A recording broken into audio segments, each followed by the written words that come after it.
추석 명절 연휴가 10일 이제 거의 끝자락에 와 있습니다. 고생 많으셨죠? 예, 연휴 보내신다고.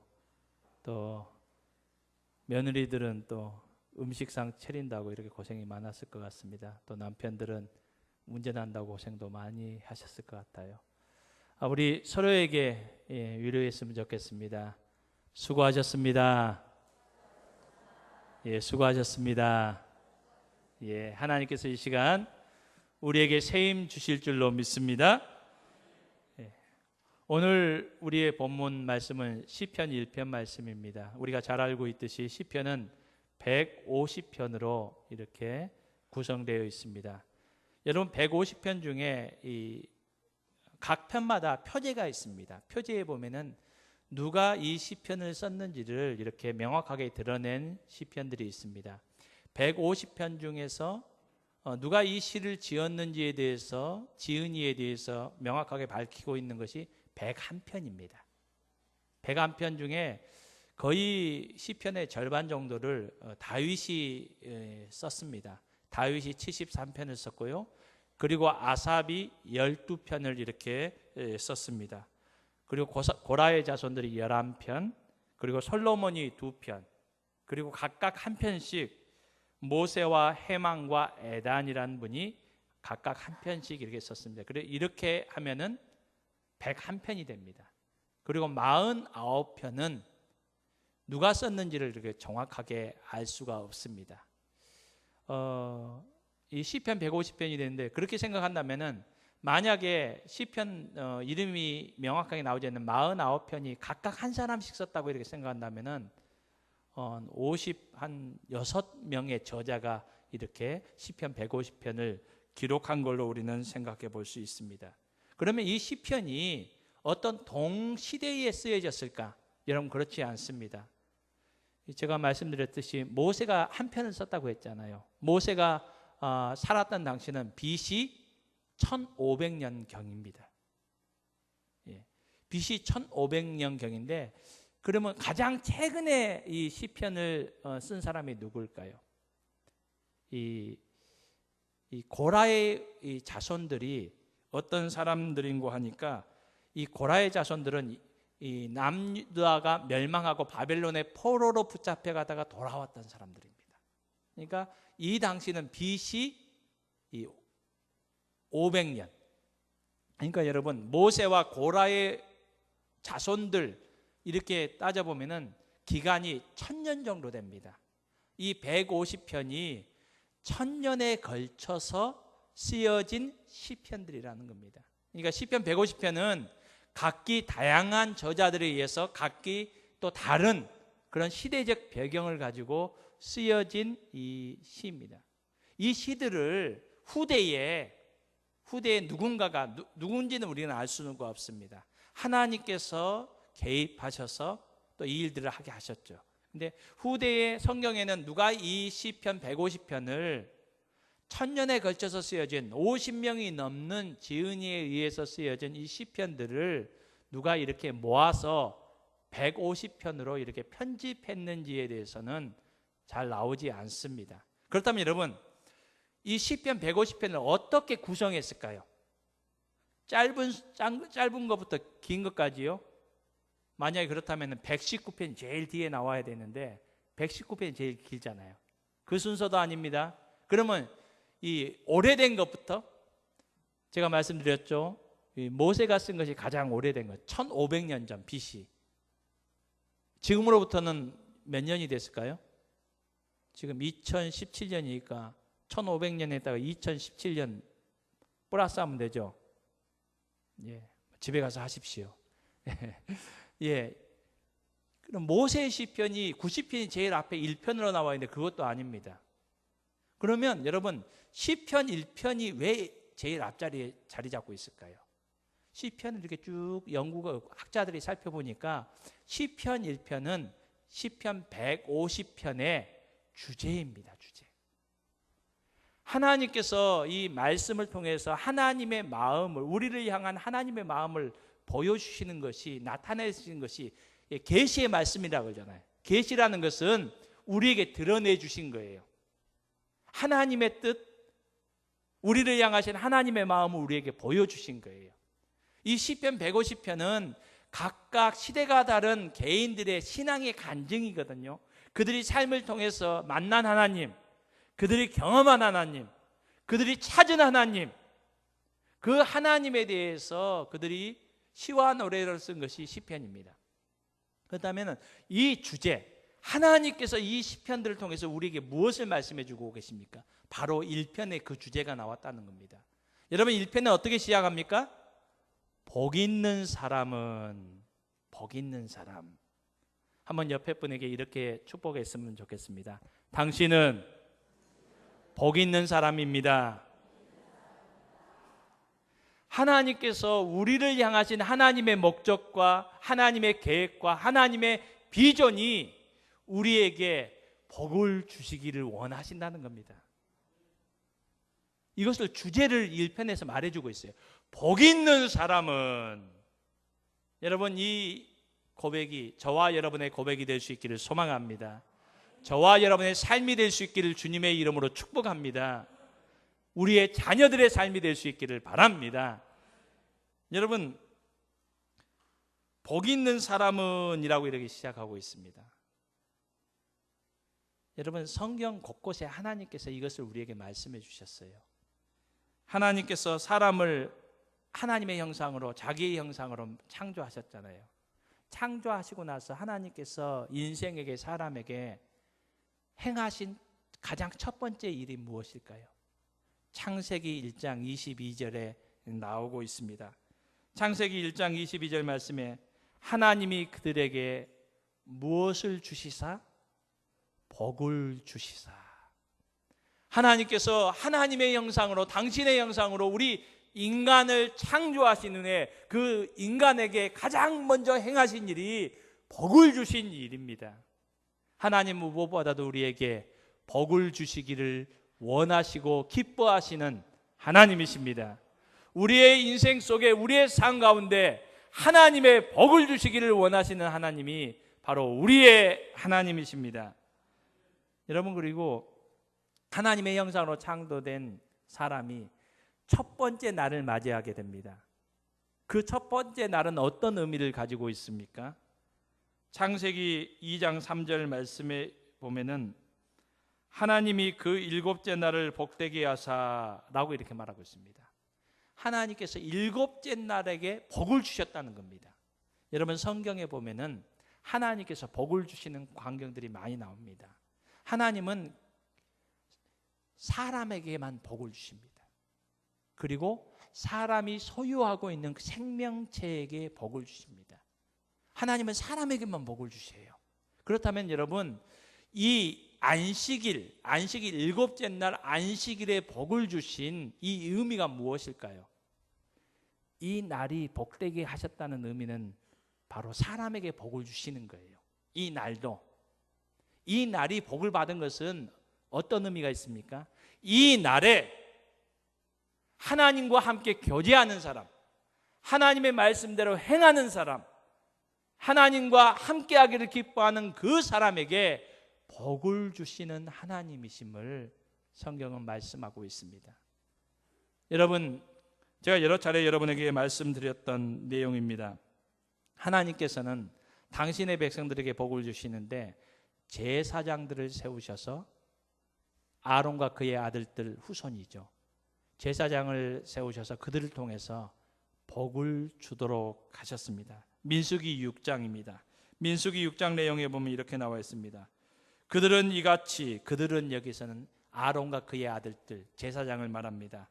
이같이 내 이름으로 이스라엘 자손에게 축복할지니 내가 그들에게 복을 주리라.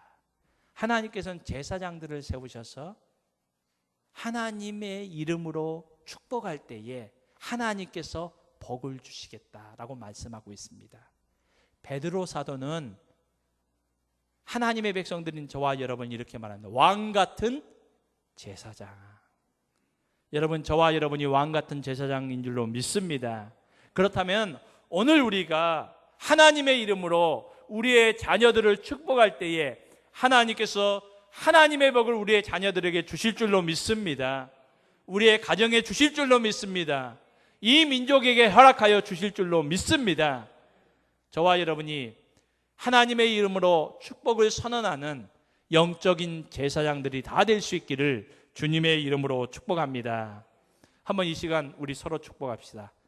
우리 옆에 계신 분들, 하나님의 이름으로 당신을 축복합니다. 예, 저와 여러분에게는 복을 줄 수 있는 능력이 없지만 하나님의 이름에 권세가 있습니다. 하나님께서 복을 주실 줄로 믿습니다. 예. 하나님은 우리 하나님의 백성들에게 복을 주시기를 원하시는 하나님이십니다.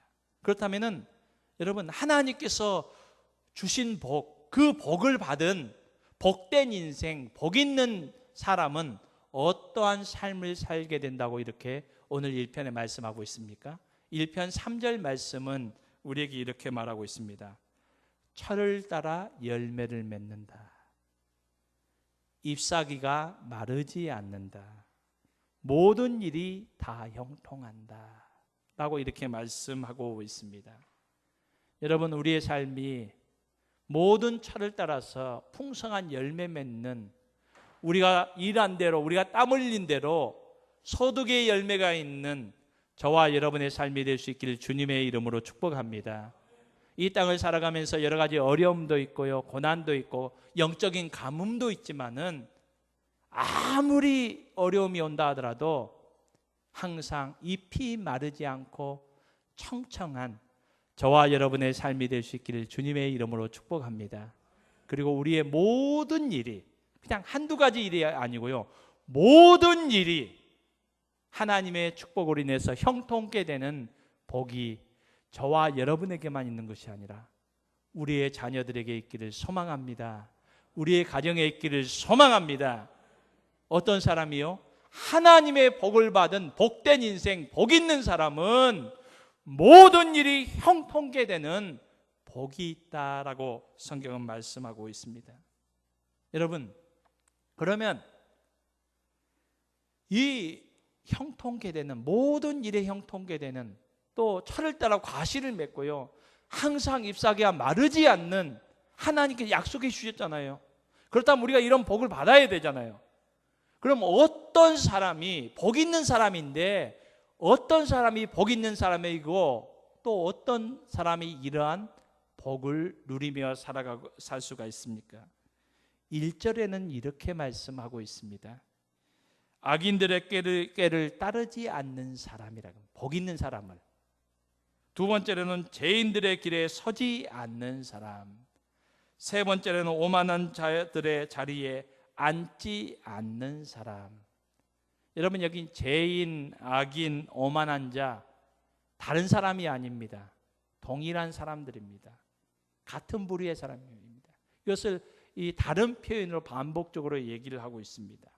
여러분, 악인이 누구입니까? 죄인이 누구입니까? 오만한 자가 누구입니까? 여러분, 이렇게 생각할 때, 우리는 쉽게 생각할 때 악인, 죄인, 오만한 자, 저와 여러분은 아니라고 이렇게 생각을 합니다.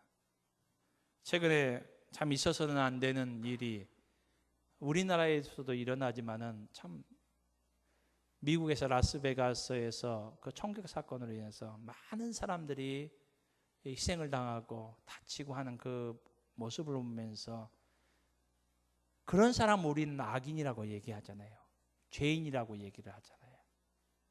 여러분, 그렇게 생각하기 때문에 우리는 죄인은 아니다, 악인은 아니다, 오만한 자는 아니다 라고 우리가 생각할 수 있지만, 여러분, 오늘 본문 말씀 우리가 성경에서 하나님께서 어떤 자가 악인이고 어떤 자가 죄인이고 어떤 자가 오만한 자라고 이렇게 말씀하고 있습니까? 악인들의 꾀를 따르지 않는 사람은 누구입니까? 여러분, 추석 명절이 길었잖아요. 저희 집에 이제 형제들이 다, 부모님과 형제들이 다 와서 월, 화, 수까지 있다가 이번에는 일찍들 다 가셨어요. 그래서 목, 금 이렇게 토, 저희 가족끼리 오래간만에, 저희 아들도 뭐 타지에 있고 저희 딸도 고3이니까 뭐 늦게 오고 이러다가 같이 있는 시간이 있어서 한번 이제 식사를 같이 하자고 했습니다. 식사를 같이 오래간만에 이제 5명이서 같이 식사하는 게 쉽지가 않은데, 여러분 식사를 하기로 시간 약속 다 하고 이렇게 했는데 가장 어려운 것이 뭔지 혹시 아십니까? 뭡니까? 우리 집만 그런 줄 알았는데, 여러분 메뉴 정하는 것이 참 힘들어요.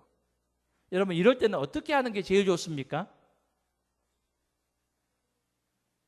어떻게 하는 게 좋습니까? 한 사람이 결정해서 가자고 하면 좋겠지만은, 여러분 그렇게 안 되는 게 뭡니까? 서로 좋아하는 음식들이 틀리고, 여러분 가족이란 게 뭡니까? 서로를 배려하잖아요. 생각하잖아요. 내가 먹고 싶은 거 있어요. 내가 먹고 싶은 거 있는데 저희 아내는 이러더라고요. 아무거나 괜찮다고. 아무거나 괜찮다고. 근데 가가지고 또 마음에 안 들면 또 나중에 뒷말이 또 나오거든요. 예. 여러분 왜 그냥 한 사람이 결정해서 갈 수도 있지만은 서로를 배려하잖아요. 그래서 아내가 당신은 뭐 좋아해요? 또 큰아들은 큰아들대로 뭐 좋아해요? 딸은 또 딸대로 뭘 좋아해요?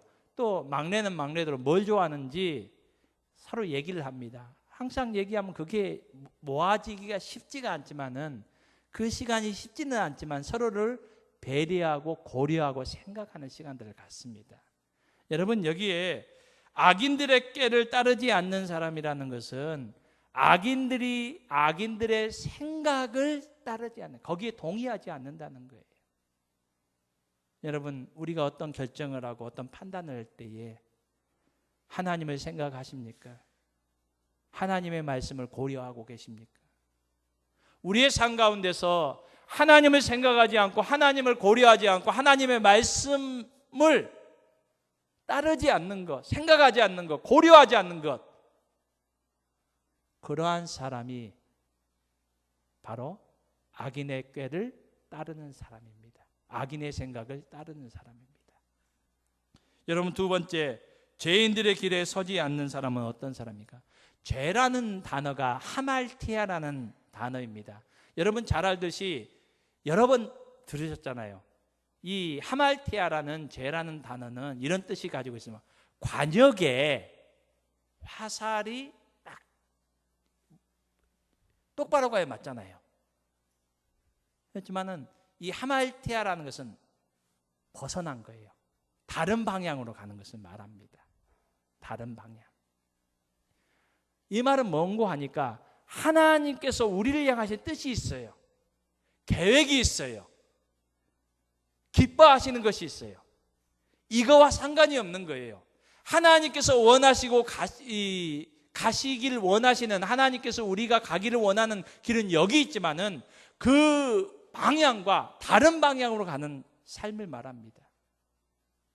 여러분 오늘 저와 여러분이 가고 있는 길은 누구를 위한 길입니까?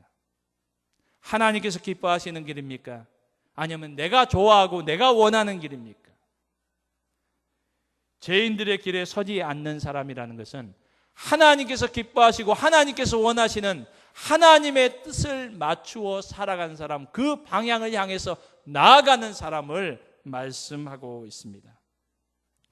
오만한 자들의 자리에 앉지 않는 사람이라는 것은 어떤 의미를 가지고 있습니까?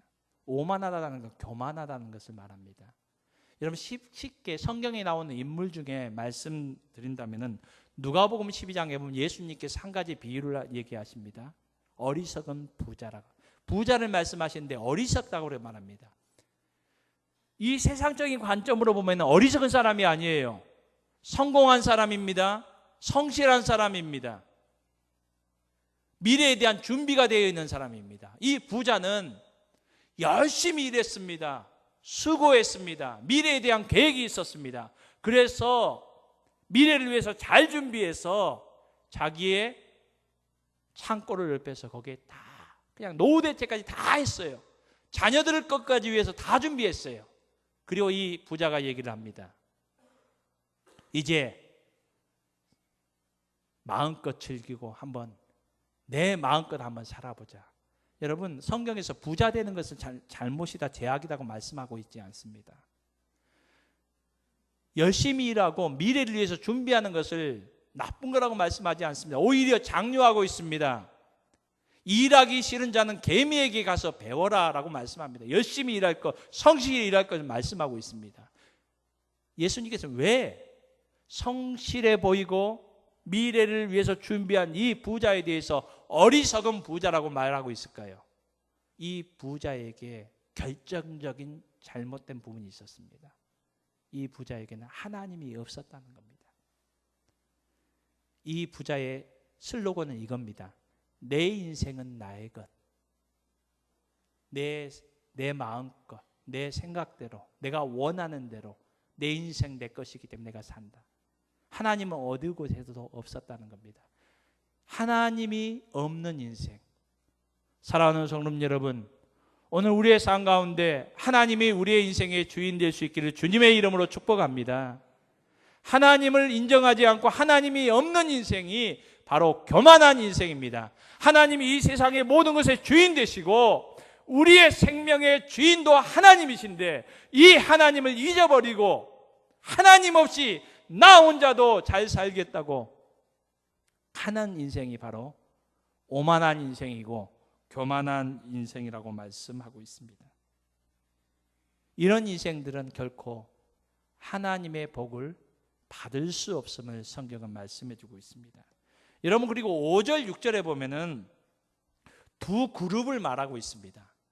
악인들의 그룹과 의인들의 그룹을 이렇게 말하고 있습니다. 그룹으로 있다는 겁니다. 하나님의 복 있는 사람은 의인의 그룹에 있어야지 악인의 그룹에 있어서는 안 된다는 겁니다. 여러분, 오늘 저와 여러분이 좋아하고 기뻐하는 그 모임의 그룹이 어떤 그룹인지 한번 살펴볼 수 있기를 원합니다. 옛말에 근주자적, 근묵자흑이라는 말이 있습니다. 여러분, 어떤 말입니까? 붉은색 옆에 있다 보면은 언젠가는 붉게 물들게 되고 검은색 근처에 있다 보면은 검은 것이 몸에 묻을 수밖에 없고 검은색으로 묻을 수밖에 없다는 겁니다. 여러분, 오늘 우리의 삶에 여러분 24시간 일주일 우리의 삶의 라이프 스타일이 어떤 모습입니까? 여러분 삶 가운데 찬양이 넘칩니까? 하나님 말씀 가운데 가까이 하고 있습니까? 아니면 하나님의 말씀과는 동떨어지고 이 세상의 것으로 내 삶이 가득 차 있습니까? 그렇다면 언젠가는 그 세상의 것이 우리 안에 들어오고 그것이 우리의 삶을 이끌어 간다고 보시면 됩니다. 여러분, 오늘 저와 여러분이 서 있는 곳이 하나님께서 기뻐하시는 자리가 될 수 있기를 주님의 이름으로 축복합니다. 찬양이 있는 곳이 저와 여러분이 될 수 있기를 바랍니다. 하나님의 은혜가 있는 곳이 저와 여러분이 있는 곳이 될 수 있기를 바랍니다. 여러분, 우리의 입에서 먼저 찬양이 나타나고 또 하나님의 말씀을 항상 우리가 가까이 하는 저와 여러분이 될 수 있기를 바랍니다. 1절 말씀에 보면은 세 가지 동사가 나옵니다. 따른다, 선다, 앉는다. 여러분, 이 따른다, 선다, 그리고 앉는다라는 이 동사 이렇게 한번 생각해 볼 수 있습니다. 악인의 꾀를 따른다라는 이 말은 악인의 생각에 동의한다. 이 세상의 생각에 동의한다라는 그런 의미로 볼 수 있습니다. 동의하게 되면 어떻게 됩니까? 선다. 그곳에 서게 됩니다. 행동하게 돼요. 여러분, 마음의 생각이 동의하게 되면요, 행동하게 됩니다. 여러분, 한번 행동하게 되면 어떻게 됩니까? 그곳에 진을 치게 됩니다. 앉게 됩니다. 그 한 번의 행동에 삶이 된다는 겁니다. 삶의 습관화가 된다는 것을 말씀하고 있습니다. 창세기 3장에 보면 인류의 첫 번째 사람이 아담과 하와의 모습에도 이 모습이 나옵니다. 하나님께서는 아담과 하와에게 동상 중앙에 있는 선악을 알게 하는 나무 실과는 절대 먹지 말라고 했습니다. 모든 것은 허락하셨지만 사단이 뱀으로 이렇게 들어와서 하와를 꼬십니다. 저거 먹으면 하나님 같이 돼. 그 말을 들었습니다. 하와가 어떻게 했습니까? 동의했습니다. 먹음직도 하고 보암직도 해. 동의했습니다. 동의하게 되니까 어떻게 돼요? 사단의 생각에 하나님과 같이 된다. 하나님께서는 정녕 너희가 죽는다라고 말씀하셨습니다. 하나님의 말씀에 동의해서 지금까지 그것을 먹지 않던 하와가 사단의 그 말에 동의해서 선악과를 먹었습니다. 거기에 섰던 겁니다. 그리고 그걸로 멈췄습니까? 아닙니다. 그의 남편 아담에게 주었습니다. 그리고 그의 삶들이 어땠습니까? 하나님의 낯을 피하여 도망다니는 삶이 되었습니다. 하나님과 멀어지는 삶, 하나님을 피하는 삶이 되었음을 성경은 말씀해주고 있습니다. 여러분, 우리가 하나님께서 기뻐하시지 않는 이 세상의 가치관에 먼저는 동의하게 되고요. 그러다 보면은 한 번 행하게 되고요. 한 번 행하는 걸로 멈춥니까? 두 번 행하고 세 번 행하다 보면은 그것이 우리의 삶의 일부가 됩니다. 삶의 모습이 된다고 성경은 말씀하고 있습니다. 그렇기 때문에 오늘 시편 말씀에 보면은 악인들은 그렇게 행하지만은 의인은 하나님의 복을 받는 복된 인생은 3절 말씀에 무엇이라고 2절 말씀에 무엇이라고 말씀하고 있습니까? 오직 여호와의 율법을 즐거워하며 그의 율법을 주야로 묵상한다라고 이렇게 말하고 있습니다. 하나님의 말씀을 즐거워하며 주야로 그 말씀을 묵상하는 삶을 살아간다고 말씀하고 있습니다. 여러분, 이런 인생의 모습을 성경은 여러 믿음의 사람들을 말하고 있습니다. 우리가 잘 아는 하박국 선지자는 그의 삶이 어떠했습니까? 무화과 나무에 무성치 못하고 포도나무에 열매가 없고 감람나무에 소출이 없고 밭에 먹을 것이 없고 우리의 양이 없고 외양간에 소가 없을지라도 나는 하나님 한 분만으로 기뻐하고 나를 구원하신 하나님 한 분만으로 즐거워한다 라고 말씀하고 있습니다. 여러분, 여호와의 율법을 즐거워하고 주야로 묵상한다는 것은 하나님을 기뻐한다는 겁니다. 하나님을 좋아한다는 겁니다. 어떻게 이런 삶을 살 수가 있습니까? 환경은, 하박국 선지자 보면 환경은 모든 것이 없잖아요. 그런데 어떻게 기뻐할 수 있습니까? 바울서도 마찬가지지 않습니까? 범사에 감사하라.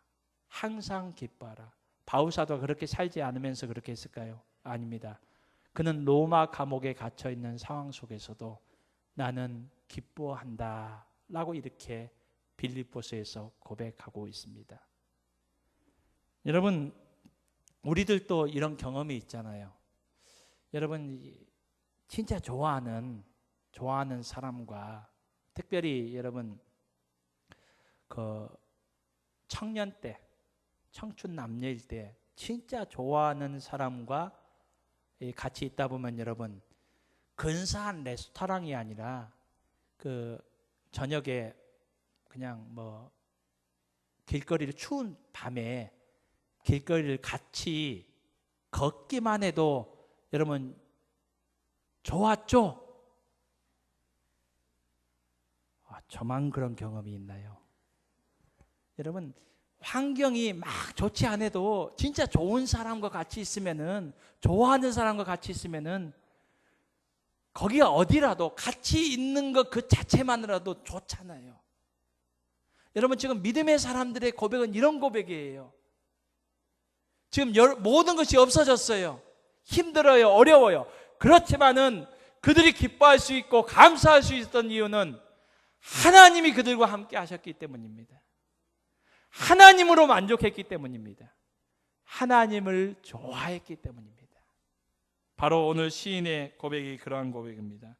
여호와의 율법으로 즐거워하며 그래서 내가 주야로 하나님의 말씀을 묵상한다 라고 이렇게 고백하고 있습니다. 저는 오늘 말씀을 마치면서 하나님께서 우리에게 약속해 주신 약속의 말씀을 제가 읽어드리겠습니다. 신명기 15장 4절 5절 6절 말씀입니다. 내가 만일 내 하나님 여호와의 말씀만 듣고 내가 오늘 내게 내리는 그 명령을 다 지켜 행하면 내 하나님 여호와께서 내게 기업으로 주신 땅에서 내가 반드시 복을 받으리니 너희 중에 가난한 자가 없으리라. 내 하나님 여호와께서 내게 허락하신 대로 내게 복을 주시리니 내가 여러 나라에 꾸어 줄지라도 너는 꾸지 아니하겠고 내가 여러 나라를 통치할지라도 너는 통치를 당하지 아니하리라. 아멘. 저와 여러분이 복 있는 사람 될 수 있기를 주님의 이름으로 축복합니다. 하나님을 사랑하며 하나님을 가까이 하며 항상 하나님을 생각할 때에 우리의 삶을 하나님으로 채울 때에 하나님께서 우리에게 약속하여 주신 대로 우리에게 놀라운 풍성한 열매를 맺는 삶을 허락하여 주시며 또 모든 일을 형통케 해주시는 은혜를 허락하여 주실 줄로 믿습니다. 이 은혜가 우리의 삶과 우리의 가정 위에 이 민족 위에 풍성히 임할 수 있기를 주님의 이름으로 축복합니다. 우리 함께 기도하겠습니다.